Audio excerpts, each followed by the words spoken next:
everyone, thank you for coming today. I am Advocate Devya and today we will be discussing about Article 13. Constitution के Article 13 के बारे में आज हम study करेंगे. Article 13 Law inconsistent with or in derogation of the fundamental rights. Clause 1 All laws in force in the territory of India immediately before the commencement of this constitution insofar as they are inconsistent with the provisions of this part shall to the extent of such inconsistency be void. Article 13 Before commencement of constitution 26 Jan 1950. Before कमिसमेंट means 26 जन 1950 से पहले, जब हमारे पास हमारा constitution नहीं था, उससे पहले भी हमारे देश में कई लॉज थे. आफ्टर कमिसमेंट हमें हमारा कॉन्स्टिट्यूशन मिला जिसमें हमें हमारे फंडामेंटल राइट्स मिले. आर्टिकल 13 कहता है कि बिफोर कमिसमेंट जो लॉज थे, अभी हमारे पास जो फंडामेंटल वर्तमान में राइट्स हैं, अगर वो उनके साथ में इनकन्सिस्टेंट है then will become void. Okay, अगर वो उनके साथ में कंपैटिबल नहीं है देन वो वॉइड हो जाएगा. अगर वो उसके साथ में कंपैटिबल है, कंसिस्टेंट है, देन वो वैलिड होगा. Article 13 clause 2 the state shall not make any law which takes away or abridges the right conferred by this part and any law made in contravention of this clause shall to extent of the contravention be void. Means article 13 clause 2 क्या कहता है कि state prohibited है, state प्रतिबंधित है ऐसे laws बनाने के लिए जो कि फंडामेंटल राइट्स के अगेंस्ट हो. वो ऐसे लॉज बना ही नहीं सकता है जो कि फंडामेंटल राइट्स के अगेंस्ट हो. ओके, और अगर वो बनाता भी है तो वो क्या होंगे, वॉइड होंगे. ओके.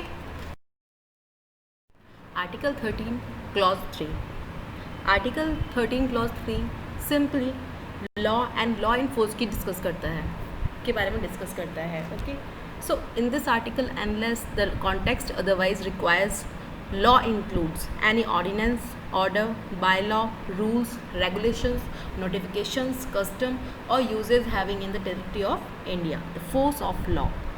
ओके, सो लॉ में क्या क्या इंक्लूड हुआ है इसके अंदर. ऑर्डिनेंस की बात की गई, ऑर्डर लॉ में इंक्लूड है, by law, rules, regulations, notification, custom or usages having in the territory of India.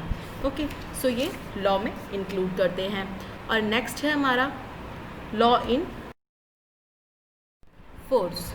So law in force में क्या क्या इंक्लूड किया गया है. Law in force includes laws passed or made by a legislature or other competent authority in the territory of India before the commencement of this constitution and not previously repealed, notwithstanding that any such law or any part thereof may not be then in operation either at all or in particular areas.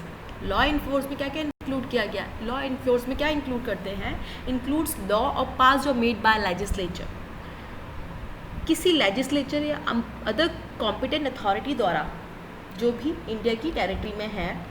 इस constitution से पहले before कमिसमेंट जो laws बनाए गए हैं, जो पहले repeal या कैंसिल नहीं किए गए हैं, ठीक है, चाहे ऐसी लॉज पर उसका कोई भी पार्ट या विशिष्ट कोई एरियाज़ हैं उसमें एनफोर्समेंट नहीं है, सो वो लॉ इन्फोर्स में आएगा.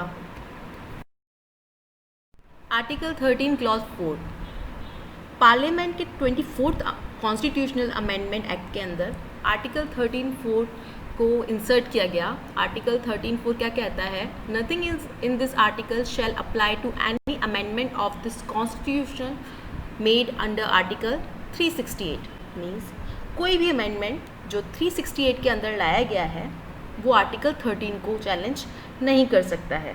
ओके, एक केस है केशवानंद भारती केस, उसका बेस लेकर भी यही बताया गया है कि 368 के अंदर कोई भी अगर अमेंडमेंट लाया गया है तो वो आर्टिकल 13 को चैलेंज नहीं कर सकता है. ओके, लास्ट में I would like to recap the main points. Article 13(1) clause 1 में हमने पढ़ा बिफोर कमिसमेंट 1950 से पहले, जब हमारे पास में हमारा कॉन्स्टिट्यूशन नहीं था, उससे पहले भी हमारे पास कई लॉ थे. ओके, जब हमें हमारा कॉन्स्टिट्यूशन मिला उसके बाद हमारे पास फंडामेंटल राइट्स आए हैं।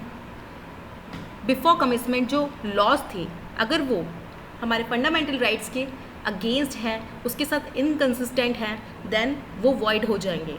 आर्टिकल 13(1) इसी के बारे में बात करता है। Article 13 clause 2, article 13 clause 2 state prohibited है उन लॉज को बनाने के लिए जो कि फंडामेंटल राइट्स के अगेंस्ट हो। आर्टिकल 13(3), आर्टिकल 13(3) बात करता है लॉज में क्या क्या इंक्लूड होता है, लॉ में और लॉज इन फोर्स में क्या क्या इंक्लूड होता है, उसके बारे में डिस्कस करता है। आर्टिकल 13(4) लास्ट हमने जो पढ़ा कि कोई भी अमेंडमेंट जो कि आर्टिकल 368 के अंडर लाया गया है वो आर्टिकल 13 को चैलेंज नहीं कर सकता है। Okay friend, thanks for watching. Please like, share and subscribe.